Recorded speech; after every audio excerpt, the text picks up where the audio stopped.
Ang mga pagsubok sa buhay ay hindi dahilan para mawalan ng pag-asa.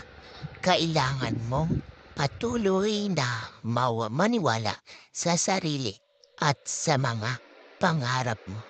Parang paglalakbay, kailangan mong magpakatatag at magtiyaga para marating ang iyong paroroonan. Sa bawat pagsubok, huwag kang magmadali sa paghahanap ng solusyon. Ibigay mo sa sarili ang oras na kailangan upang makahanap ng tamang hakbang. Nagtuturo sa atin na ang mga bagay ay hindi laging magiging madali. Kailangan nating magtrabaho ng mabuti at magtiwala sa sarili natin.